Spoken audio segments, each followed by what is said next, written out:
প্রতিটা বাবা মার কাছে তার সন্তানের জন্মদিনটা খুবই স্পেশাল। সব বাবা মাই চায় তার সন্তানের জন্মদিনটা ছোটভাবেই হোক বা বড়ভাবেই হোক সুন্দর করে পালন করার। আর এই নভেম্বর ডিসেম্বর মাসে যাদের জন্মদিন থাকে তারা তো সারা বছর ধরে অপেক্ষা করে কবে তাদের জন্মদিন আসবে। তেমনই একটা জন্মদিন কেটেছে আমার মেঝো মেয়ে ত্রিধার। তো আমার মেঝো মেয়ে ত্রিধার জন্মদিনটা কিভাবে পালন করলাম, সারাদিন ওর জন্য কি কি রান্না বান্না করলাম তা নিয়েই থাকছে আমার আজকের এই ছোট ভিডিওটি। সো হ্যালো সবাইকে, সবাই কেমন আছেন? আমি তো অনেক ভালো আছি।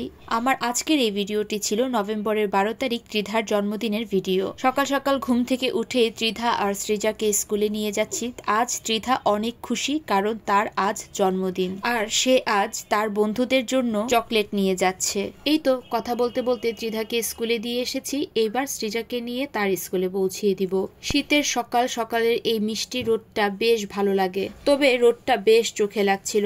সৃজাকে স্কুলে পৌঁছিয়ে দিয়ে এবার বাসায় চলে এসেছি। বাসায় এসে পুজো দিয়ে ফেললাম সকালবেলায়। এই ঠাকুর ঘরের দায়িত্বটা আসলে আমার শাশুড়ি মায়ের উপরই থাকে সবসময়ই, মানে মাই সবসময় পূজা দেয়, কিন্তু মা অসুস্থ থাকার কারণে ইদানিং আমি পূজা দিচ্ছি, তাই টুকটাক ঠাকুরের ভিডিও আমি শেয়ার করি। যাই হোক, আমি সকাল সকাল পূজা দিয়ে ফেলেছি। রাতের বেলায় আমার হাজবেন্ড ঠাকুরকে ভোগ দেওয়ার জন্য একটু সন্দেশ এনে রেখেছিল, সেগুলো দিয়েই ঠাকুরের পূজাটা সেরে নিলাম। আর যথারীতি রোজকার কাজ রান্নাঘর। দুপুরে হালকা পাতলা রান্না করেছিলাম, কুচো চিংড়ি দিয়ে আলু ঢেঁড়স ভাজি আর পাতলা মসুরির ডাল। সেগুলো কোনো কিছুই আর ভিডিও করিনি। আর রাতের জন্য খাসির কোরমা রান্না করব, তাই মাংসটা সব ধরনের মশলা দিয়ে মেরিনেট করে রাখলাম যাতে রান্নাটা খুবই তাড়াতাড়ি হয়ে যায়। আর দুপুরবেলা ত্রিধার জন্মদিনের জন্য জামা কিনতে বের হয়ে পড়েছি। বেচারির জন্মদিন, এখন পর্যন্ত তার জন্মদিনের জামাটাই কেনা হয়নি। এই সবগুলো ড্রেসের আমি একটা ছোট রিল বানিয়েছিলাম। প্রতিটা ড্রেসই অনেক সুন্দর। অ্যাকচুয়ালি মেয়ে বাচ্চাদের ড্রেসের এত ভ্যারাইটি, এত কালেকশন থাকে, মানে কোনটা ছেড়ে কোনটা নেব বুঝেই উঠতে পারি না। এই তো ত্রিধার জন্য যে কয়টা আমি জন্মদিনের ড্রেস দেখেছি সেগুলো সবগুলোই তোমাদের সাথে শেয়ার করলাম। এরপর চলে গিয়েছিলাম কোকোমায়াতে, তার কেকটা অর্ডার করাই ছিল সেটা নিয়ে আসার জন্য। জন্মদিন মানেই বাচ্চারা কেক কাটবে, আর এই কেক কাটার জন্য প্রতি বছর প্রতিটা বাচ্চাই মনে হয় অধীর আগ্রহে বসে থাকে। এই তো ত্রিধার বার্থডে কেকটা নিয়ে বাসায় এসেছি। বাসায় আসতে আসতে প্রায় বিকাল 4টার মতো বেজে গিয়েছিল।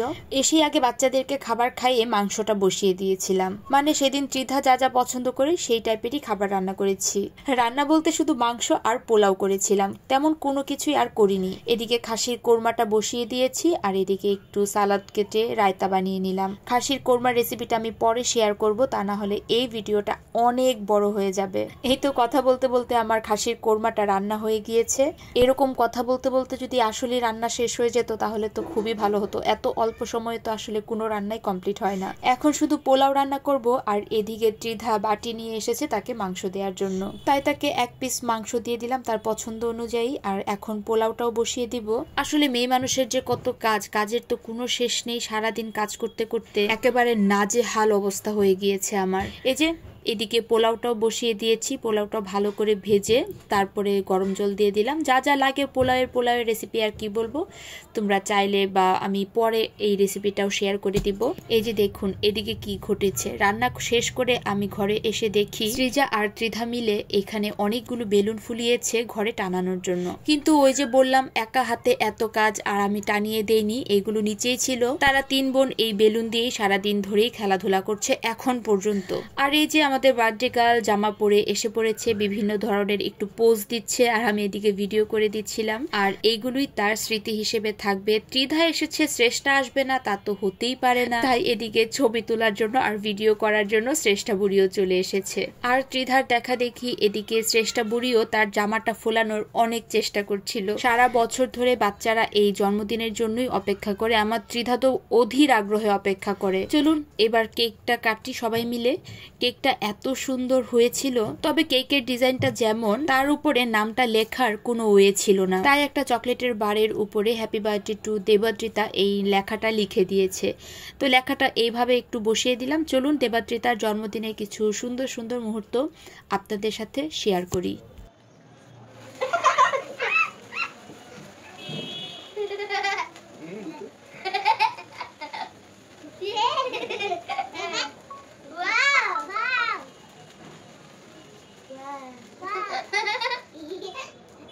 Happy birthday to you.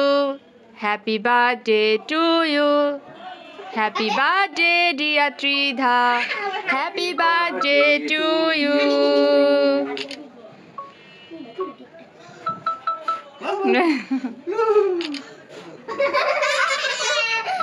আচ্ছা আচ্ছা দুইজনেই হবে হবে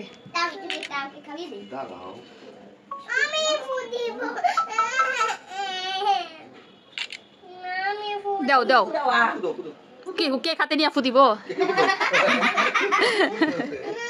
বাহ ত্রিধার একটু দাও আমি একটু ছবিটা ই করতে পারছি না ত্রিধার একটু মুখে ধরো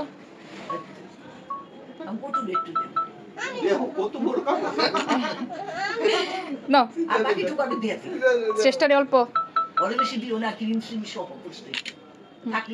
খাইবো দিও না শ্রীজা পাপা মাস্ট আর না না ব্যাস ব্যাস আর নয় হ্যাঁ এই তো কেক কাটার মধ্য দিয়ে ত্রিধার জন্মদিনটা পালন করা শেষ এইবার হচ্ছে কেকের উপরে যা যা চকলেটের ডেকোরেশন আছে সেগুলোর উপরে হামলা তাই সেই হামলা দেওয়ার আগে আমি এসেছি তাদেরকে ভাগ করে দেওয়ার জন্য ত্রিধার জন্মদিনের সময় আমার শ্রেষ্ঠার শরীরটা খুবই খারাপ ছিল তাই তাকে কেক আর চকলেট থেকে কিছুটা দূরে রাখার চেষ্টা করেছি এখন আর কি এই কিউট কেকটা কাটতে এত মায়া লাগছিল মনে হচ্ছিল যে সাজিয়েই রেখে দেই আছে না এমন কিছু কেকের ডিজাইন যেগুলো আসলে সাজিয়ে রাখার মতো আমার শ্রেষ্ঠা বড়ির জন্মদিনের কেকটাও ছিল এরকম আর ত্রিধার কেকটাও কিন্তু ঠিক এরকমই এবার কেকটাকে পিস পিস করে পরিবারের সবাইকেই দিয়ে দিব আর সবাই ঈশ্বরের কাছে আমার ত্রিধার জন্য অনেক প্রার্থনা করবেন সে যেন মানুষের মতো মানুষ হয় জীবনে যেন এগিয়ে যেতে পারে ঈশ্বরের কাছে আমি নিজেও এই প্রার্থনাই করি যাই হোক এবার সবাইকে খাবার দিয়ে দেব তবে ত্রিধার সেদিনের খাবারের থালাটা একটু অন্যরকম ভাবে সাজিয়েছি সেটাই শুধু আপনাদের সাথে একটু শেয়ার করলাম এবার আমাকে বলে ফেলুন তো আমার এই ভিডিওটা কারা কোন জায়গা থেকে দেখছেন আর ময়মনসিংহ থেকে কারা দেখছেন তারা কিন্তু অবশ্যই আমাকে কমেন্ট বক্সে জানাবেন আর ত্রিধার জন্মদিনের খাবারের মেনুতে ছিল মাছ ভাজা খাসির কোরমা রায়তা আর পোলাও তো আজকের ভিডিওটা কিন্তু আমার এই পর্যন্তই দেখা হবে তোমাদের সাথে পরের ভিডিওতে সো টাটা।